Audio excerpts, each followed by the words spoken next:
साबिक वफाकी वजीर खजाना और नून लीगी रहनुमा मिफ्ताह इस्माइल के अहम इंकशाफात। निजी टीवी से गुफ्तगू करते हुए उन्होंने PTI पर कई इल्जामात लगाए। उनका कहना था कि तहरीक इंसाफ की हुकूमत को $3 की LNG मिल रही थी, लेकिन उस वक्त PTI ने तवील मुद्दती मुआहदे नहीं किए। साबिक वफाकी वजीर खजाना का कहना था आज $35 पर LNG जर्मनी और यूरोप के दीगर ममालिक को भी नहीं मिल रही। हम अगर आज $40 की LNG ले लेते तो ये पाकिस्तान अफोर्ड नहीं कर सकता। इससे बिजली 80 से 100 रुपए की हो जाएगी।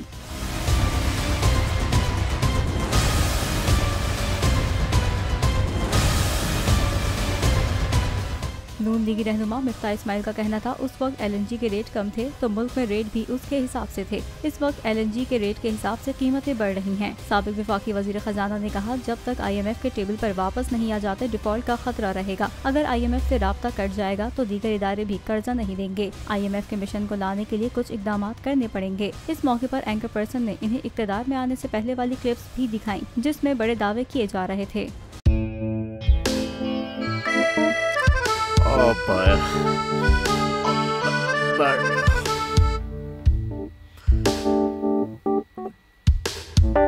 इंतशार से निकलने का वाहिद हल इंतखाबात है।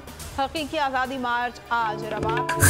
आयत के मुताबिक अगर आप उसको ये रिपोर्ट दे दे तो मैं आपको अपनी 4 सीटें दे दूंगा। मौलाना खान साहब वो जो रिपोर्ट हमें दे दे और वो जो नीली पीली चैनल है वो लगाए। जाओ शबाज।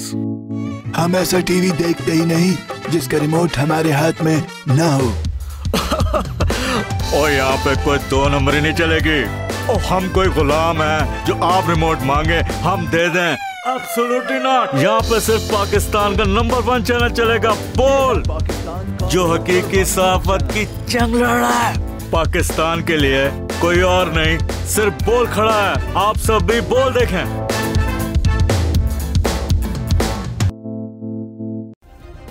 सब्सक्राइब करें और बेल दबाएं ताकि कोई खबर रह न जाए।